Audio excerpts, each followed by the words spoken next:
이번 사연은 시모와 시고모 앞에서 시댁을 막되먹은 집안이라고 했다는 며느님의 사연인데요. 무슨 일이 있었던 걸까요? 함께 보시겠습니다. 사연 시작 전에 좋아요, 구독 부탁드리겠습니다.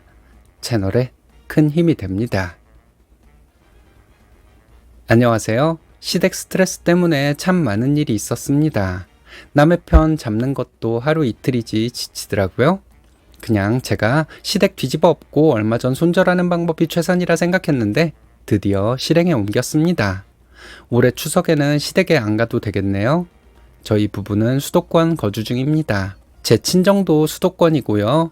시댁은 지방이지만 시아버지가 병원 다니실 일이 많아 결혼하기 3년 전쯤인가 올라와서 살고 계십니다. 저희 연애하기 전 일이라 그러려니 했어요. 신랑이 모 지방이 고향이라 하기에 그런 줄만 알고 있었고요. 문제는 식장 잡을 때부터 시작됐습니다. 상견례 이후에 식장 잡으면서 시댁에서 이것저것 시비를 거는 거예요. 저희가 모두 수도권에서 살고 있으니 여기에서 식 올리는 게 당연하지 않나요? 그런데 시댁에서 친척들 올라오기 번거롭다며 고향 지역에서 결혼식을 해야 한다고 노발대발 하시는 겁니다. 남편도 저도 도무지 이해가 안 갔어요. 그럼 몇 안 되는 친척들 챙기자고 지방에서 식 올려야 할까요? 말도 안 되는 소리라고 했죠. 하지만 어쩌겠어요. 제 성질대로 화를 낼 수도 없었죠. 곧 가족들 사람들인데요. 결국 저랑 남편이랑 예비시댁 찾아뵙고 설득했습니다. 특히 남편이 사업해서 거래처들이 다 수도권에 있거든요. 그래서 남편이 시부모님께 나 거래처 서울에 다 있는 거 알잖아요. 우리 친척 해봐야 몇이나 된다고요. 그냥 버스 대절할 테니 잘 좀 말해줘요. 라고 말했습니다. 그랬더니 시어머니가 콧방귀를 끼시더라고요. 그러면서 저랑 남편 번갈아 보시더니 이러셨어요. 그럼 서울에서 하면 친척들 비행기 태워줘라. 비행기 숙박비 다 해야 우리가 면이 살지. 라고요. 듣는데 기가 차더라고요. 남편이랑 저랑 어이가 없어서 아무 말도 못하고 있었습니다. 그러니 시어머니 기세가 더 등등해지셨는지 더 기가 막힌 요구를 하시더라고요. 친척들 돌아가시면 피로연도 열어줘야지. 알아보니 한 2천 정도 든다더라. 그 돈 너네가 해줘. 이러셨어요. 남편도 한성질하는 사람이라 부글부글 끓는 게 보였고요. 저 역시 화가 나서 아무 말도 안 하고 입 딱 다물고 있었습니다. 처음부터 제가 나서는 것도 좋지 않을 것 같아서 그냥 가만히 있었어요. 결국 이건 남편이 해결했습니다.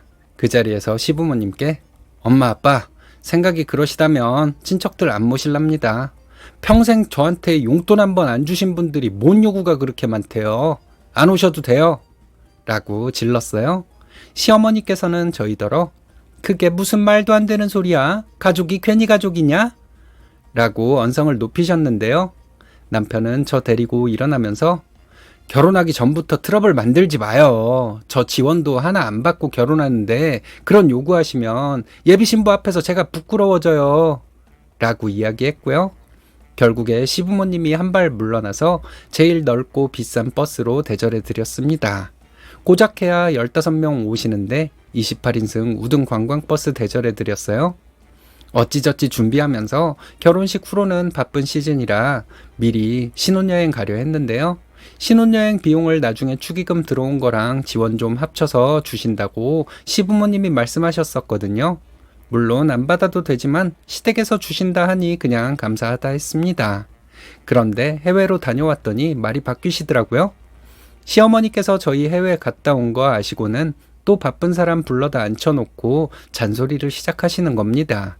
굳이 야근까지 하고 바쁜 저나 매장 늦게 닫은 남편 불러다 앉혀놓고 국내에도 좋은 곳 많은데 해외를 다녀왔냐? 한마디 상의도 없냐? 우리는 그 돈 못 준다? 하셨습니다. 이유는 저희가 결혼하기도 전부터 너무 돈을 펑펑 쓴다 이거였어요. 집도 모은 돈 부족해서 대출받았으면서 해외 놀러갈 정신이 어딨냐 하시더라고요. 저는 그래도 시어머니 되실 분이니 저희가 언제 또 이렇게 오래 해외여행 해보겠어요. 신혼여행이니까 특별히 갔다 온 거니 이해해 주세요. 하고 살갑게 이야기했는데요. 시어머니는 절더러 네가 가고 싶었던 거니? 하고 툭 쏘아 말씀하셨습니다. 그 말 들으니 얼굴이 달아오르는 게 느껴졌어요. 부끄러웠던 건지 화가 났던 건지 당황스러워서 아무 말이 안 나오는 겁니다. 그때 남편이 주기 싫으면 주지 마요. 어차피 받을 생각도 없었는데 꾸역꾸역 주겠다고 한 거 아니야. 됐어요. 라면서 시어머니 말을 잘랐습니다. 그래도 시어머니는 꿋꿋하게 본인 할 말만 하시더라고요. 돈은 언제 모을 거고 자녀 계획도 세워야 하는데 어쩌고 저쩌고. 지원도 못 받게 됐고 신혼여행까지 간섭하니 그때 제 기분은 말이 아니었습니다. 결국에는 제가 못 참고 저 내일 일찍 출근이라 먼저 일어나 볼게요 어머니 하고 집에 왔어요. 남편은 저 데려다 주고 다시 본가 가더라고요. 무슨 대화 나눴는지 모르겠지만 알고 싶지도 않아서 그냥 모르는 척 했습니다. 그 후로도 저희 종로에서 반지 맞췄다고 하니 시누이가 새언니 합격, 허세는 없는 편인가? 라고 면전에 대놓고 말한다거나 저희 아이 이름은 돌림자 써야 한다고 생기지도 않은 애 이름 친척들이랑 미리 정해오시지를 않나.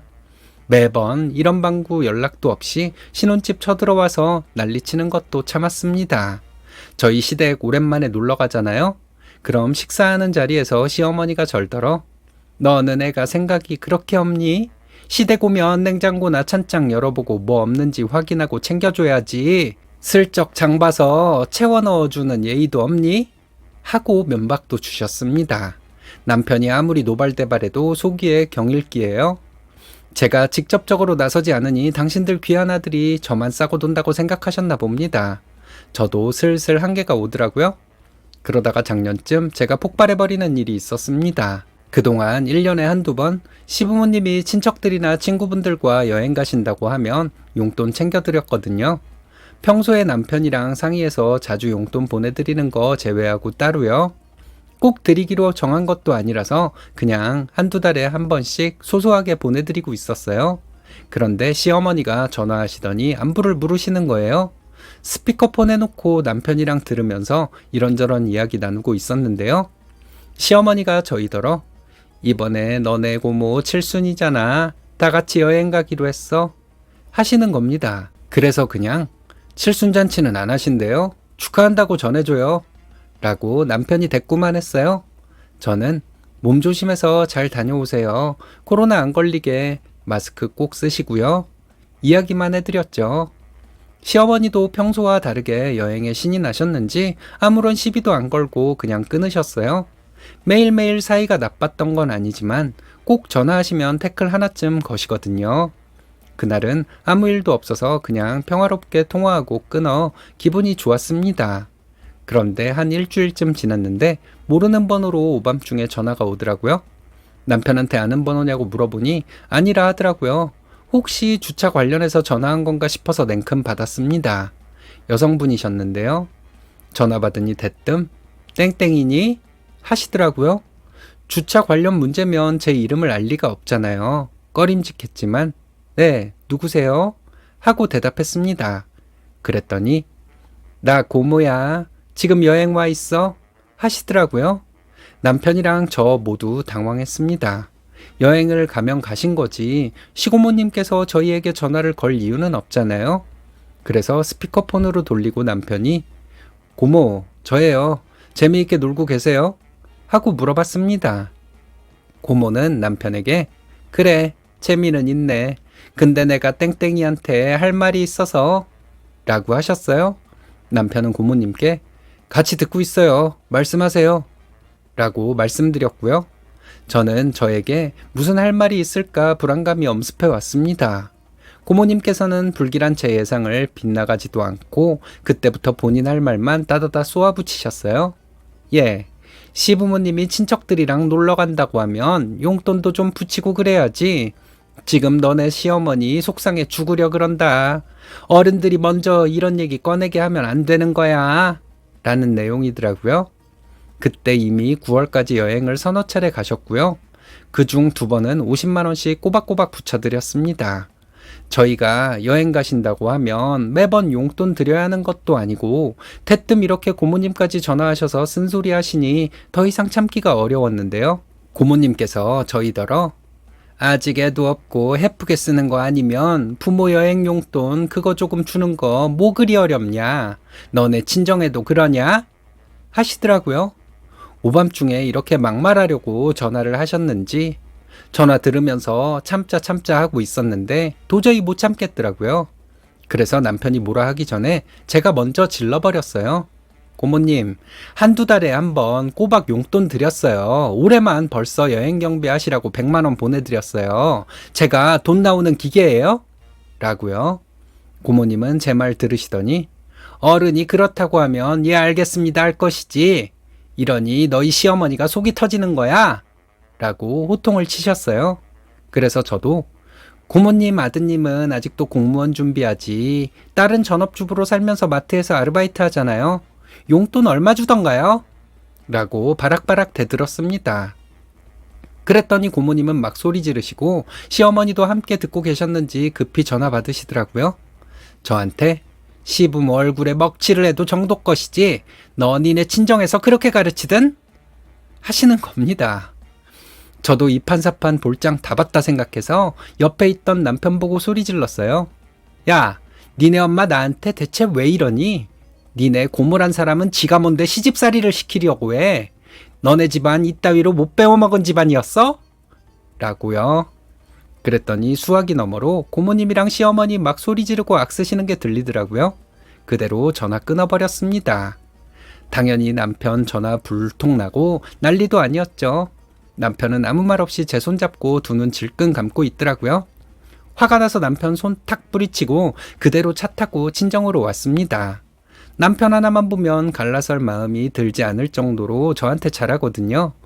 저 야근하면 매장에 있다가도 매일 데리러 오고 일주일에 한 번은 퇴근하면서 저 좋아하는 꽃에 디저트까지 사오는 사람입니다. 시댁이랑 트러블 있을 때마다 미안했는지 저희 친정에 더 잘하려 하고 저 보호도 잘 해주려 했고요. 그런데 방관하는 시아버지, 말도 안 되는 요구하는 시어머니, 가끔 속 뒤집어 놓는 시누이까지, 이젠 하다하다 고모님까지 진짜 미칠 지경이라 남편도 꼴도 보기 싫어지더라고요. 다음날 남편이 바로 친정으로 저 데리러 왔고요. 저희 부모님한테는 아무 말도 안 했거든요. 그런데 남편이 먼저 무릎 꿇고 이런저런 일이 있었다 설명하더라고요. 저희 부모님은 기가 차서 아무 말도 안 하고 듣고 있고요. 남편이 싹싹 빌면서 앞으로 이 사람 저희 집 왕래 안 하게 하겠습니다. 용서해 주십시오. 라고 부모님 설득했어요. 저도 그거 보니 마음이 좀 풀렸고요. 지금까지 1년 정도 시댁 안 보면서 살고 있습니다. 그 이후로 남편이 시댁 가서 완전 뒤집어 엎었어요. 앞으로 며느리는 물론 손주 생겨도 안 보여드릴 거다 그리 알아라 통보하고 왔다고 하네요. 그 후로 시어머니 저한테 종종 연락 오십니다. 제가 전화 몇 번 거절하니 문자로 기프트콘이며 뭐며 보내면서 좋은 말만 해주시는데요. 사람 천성 어디 가겠어요? 하나도 안 바뀌셨을 겁니다.